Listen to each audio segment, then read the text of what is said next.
It seems that I can't go anywhere these days without hearing comments like, oh, life is too expensive, I can't save and invest, it's the bank's fault, it's the Wall Street fault, it's Bush's fault.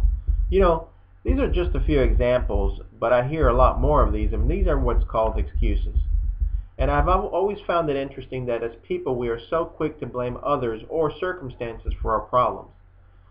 Choices are made every day that have consequences. When the results are not quite in our favor, somehow it's easier to blame someone or something else. And this is especially true when it comes to money and investing.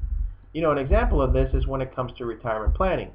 Usually we are able to rely on three sources of income when it comes to retirement, possibly your employer pension, Social Security, and your personal savings.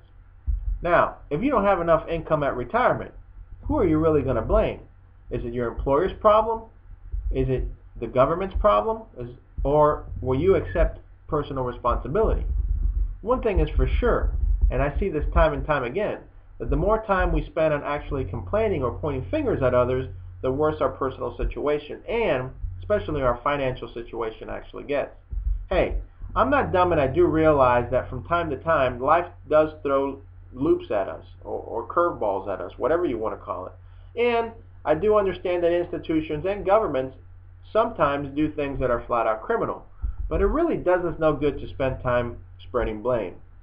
And actually, we would probably be better off if we, instead of pointing fingers, accepted more personal responsibility and devoted more energy at improving our financial health.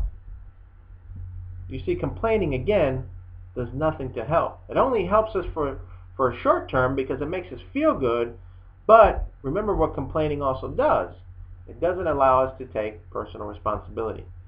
Believe me, it hurts to admit when you're wrong or when you're partly at fault, but it's important for us that we step up, we accept things, acknowledge what role we played, and learn, and hopefully don't get into trouble again.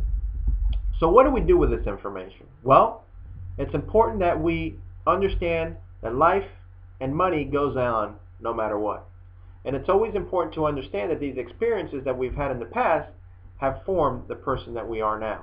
But as far as I'm concerned, the past is the past. And my job is not to be concerned about your past.